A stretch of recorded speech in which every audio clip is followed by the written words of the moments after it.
mercenaire mosaka so apesi mo bokolobi boko sakana bato ba kosa mosala boyebo ya kotua so boboni boloba gentil boloba gentil pour ya ko babiso nous on n'a pas de moralité. On n'a pas de moralité. Je vais demander, je vais demander à Sekana. Sekana est journaliste. Il fait de la communication. Vous blaguez ou quoi? Il fait de la publicité pour les entreprises, pour la DGI. Vous blaguez avec le travail des journalistes. Ce que Sekana fait là, c'est du journalisme ou c'est de la communication, de l'image? C'est comme tout le monde en bon, qui c'est toi qui va tenir sur un bon. Oh, ma Camerounais, se souvient en bon. Gentil Ngobila. C'est l'homme le plus riche du pays. Il y a bien été. Motombongo. Il y a les Kina Congo na Mokebani. Mbote. Awa toyoko tala yo lobby to mona kio obima ki na kati assemblée provinciale ya kosilika. Tolingi toyeba nini esala ki keba ye misusu lokola yo bobima ki na kanda. Totiaki pétition pour tenanyo yo na kolongola Godin Poi. Tango tokomi lobi na tongo mbongo etambolaki mingi bato balie mbongo bato basepe topesi bongo obi yo yebi moto mbongo akisasa to aleki bato nyonso mbongo yo yebi ete o makambo nyonso suka na mbongo yo yebi ete Gentil Ngobila c'est l'homme le plus riche du pays yo yebi ete moto mbongo ya leki na Congo na mbongo oh yo zo mona mukomosu to soane boy azo ebisanga moi je prête l'argent même à la ville. Il y a deux fils à Kengumba qui s'assemblent. Tu peux t'imaginer ça. Il m'a dit ça en privé. Mais ouais, c'est grave. Il y a deux fils à Kengumba qui s'assemblent. Ce que deux fils à Kengumba, il y a pas de joie car bengo lingi. Mbongo est tamboli. Bato ba sepeli. Tu peux se bango nzela ko zambon. Mbongo est tamboli. Tant to na tongo to bité. Loko mbongo est tamboli mbongi to zwa mwangonga. Pona ko zwa ngonga to koti pétition mosusu ya bato mine o ya bureau. O batikalaki. La vice-président Chibala. Tango pétition c'est ekoti mine bureau wana ko vendre esu wana te kamba okingai e ko vendre te kamba Chibala balaye habite du pétition te ha Peter Kazadi aye na miso absorption yo Chibala yo bengai te uto zo pétition na bureau na yo Peter Kazadi atuni ya kumobeta donc wanga ni liboso mawa ba obi boko ko kamba te ndi ba yo kamba la moto makasi babuki mobeko yango anto baki to bimi to kenda ko funda likambo wana na bazuzi e bongo bato babuki mobeko biso to tambo na bango pemba liboso babuka mobeko yango te na sanza zomi na mibale ya mobu moleki en décembre mobeko elobate reddition de compte ko sala yango te soki rapport ya cour de compte e yali te ko sala yango te bango baya na édition de compte ba lekisa yango donc bango nyonso tolo babaza les oiseaux de même plumage baboyi Ngobila akende baboyi Gode akende maman yango ko vandisa bato wana bavanda mpona lifuta nini mpona bana kisasa eloko ni bana kisasa bako mona eloko Ngobila sala karate nyonso mabe tango baba te kisasa solo kisasa matiti oyo Ngobila mokolala mukamwa malamu soko ba lokoti matiti wana oyeba kenda ko boka ngwapi na mabulu ngo ezala mabulu yana kisasa na camping ebe érosion nde pe ko boka matiti pe na ko ba journaliste moko Willy Kalengai Jérôme Sekana Eric Tchoukuma Israël Moutal de petits mercenaires ne blaguez pas ba beaucoup de mercenaires bokeyi. Vous êtes toujours comme ça, les gens se battent pour tout un peuple, vous faites une émission, vous dites que nous on n'a pas de moralité. Vous pouvez, je vous connais, hein. C'est quoi ça? Vous dites que nous on n'a pas de moralité, vous en avez? C'est dans vos habitudes comme ça, les journalistes congolais comme ça.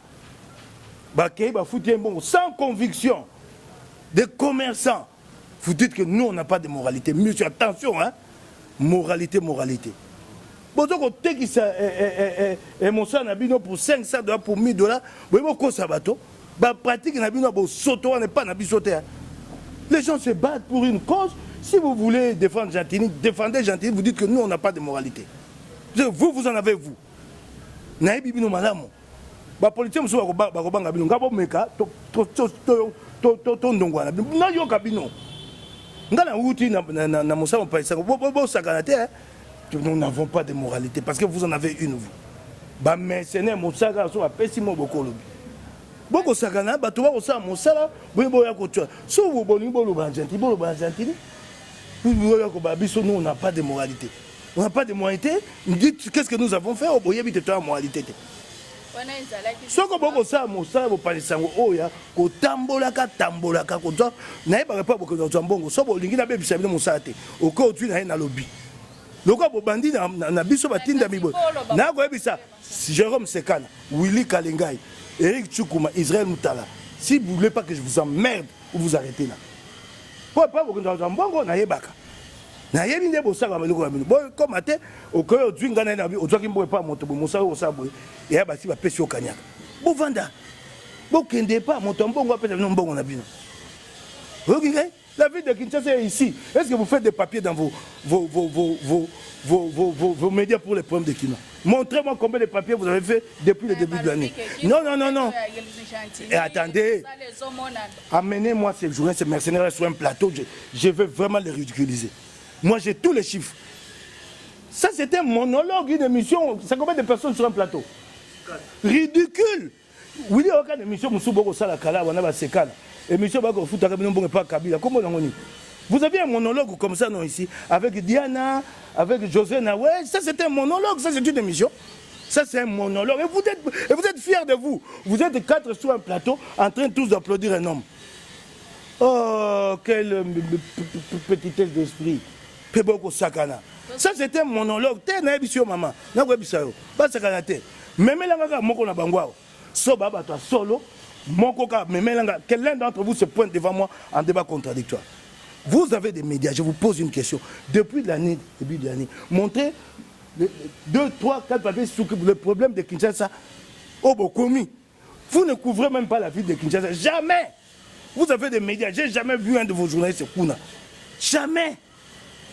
Vous vous réveillez un matin, vous dites que les gens n'ont pas de moralité. Gare à vous, hein. La moralité. Gare à vous.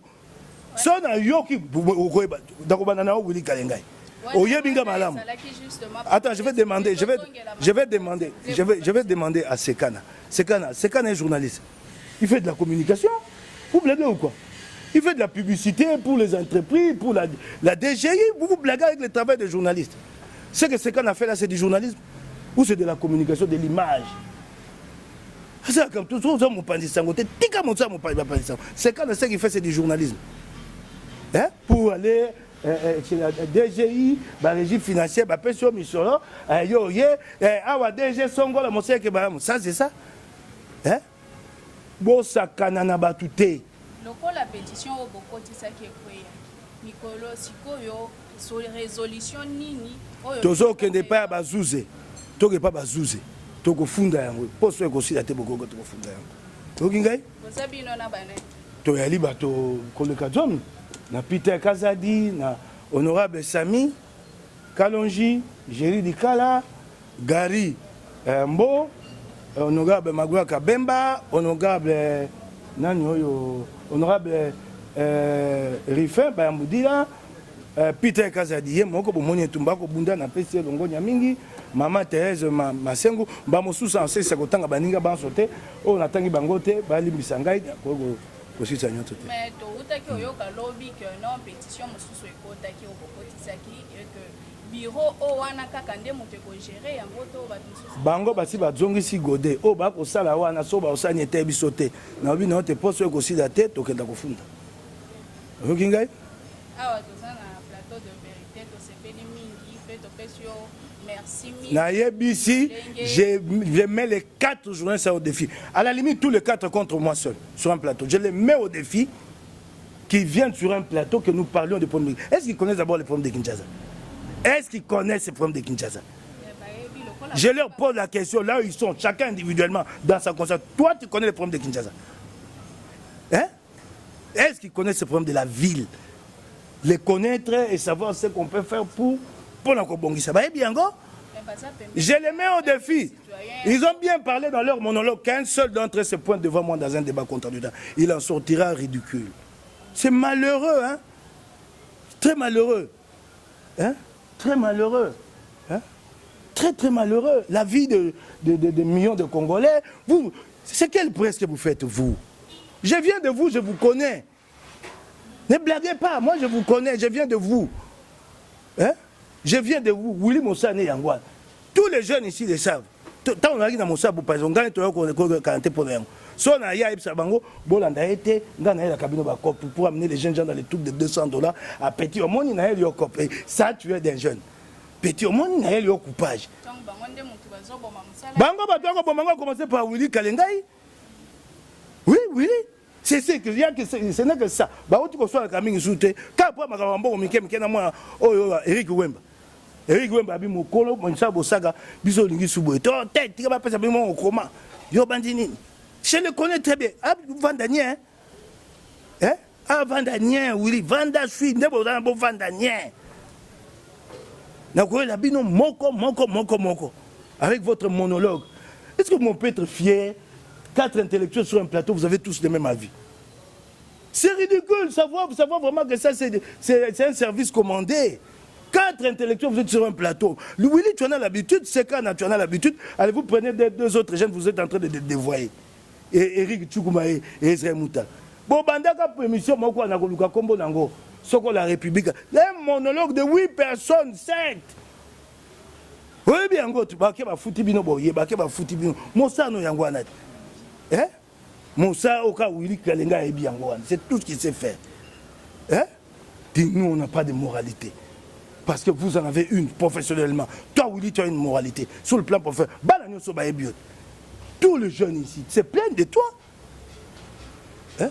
Tous les jeunes, les lots, les alliés sont coupables. Et ça, tata bomba, oyo termine mon longo. Oyo yako pesa ta moralité. Oyo yako termine bilengo bandi na sima pour na causer $200. Et puis toi, tu viens dire que nous, on n'a pas de moralité. Toi, tu en as une. Tous les jeunes journalistes ici se moquent de toi si tu ne le sais pas. Tu te moques de toi? Hein? Moi, tu sois dans la Wemba. Eric Wemba. Bon, sois n'était. Ah, pas ça Wemba. Yo, zo critiquer mon toit, on a pas de nini. Y'a qu'à personne de sa Wemba. Abi, leki. Ti, kaba bilo kwa boko sa, pam. Ponga na sia longwa. So, on a dit que na mon passage. Bilo boko na mukebai. Boko bonga bongo. Bilo bongi na mon salango. Moto ko bonga la misala wana. Soko sali bango ba ye. Moto ko bonga la mosala na Congo alite po mboka yana mbongo te. Et c'est que totombola mboka. Nde misala bando futa to ba coupage na bino e ko bongisa moto te ba ba zwa ngo te ba kwa mikolo ba soma mapango na ngo te. Botika biloko wana. Votre monologue, 4 intellectuels. Mais des fois, ça ne vous gêne pas. Il faut être même intelligent. Vous dites à Jean-Maïka Sabano, on ne peut pas le faire sous ce format-là. Ça, c'est trop voyant. Oui, cherchez un autre format. Si vous voulez faire de l'image, ce n'est pas comme ça. Vous cherchez un autre format. Donc, c'est Gentini qui vous a commandé. On vous dit même, Jean-Marie vous reçoit, vous 4, 1, 2, 3, 4. Et vous mettez vos cravates, vous sortez de chez vous, costume, fier de vous, vous vous alignez 4 comme ça, puis répète avec d'autres thèmes, et quand vous sortez de là, quand vous sortez de là, on a bien parlé, maman, tata bimba, Sonia Tate, Soni Nabino, vous faites la honte de la profession, honte. Moi je vous connais, les autres politiciens vont avoir peur de vous, moi je vous connais. Maintenant, avec vos bêtises là que vous appelez Président Okuta, je vous réponds. Je vous connais, vous me connaissez. To yebani.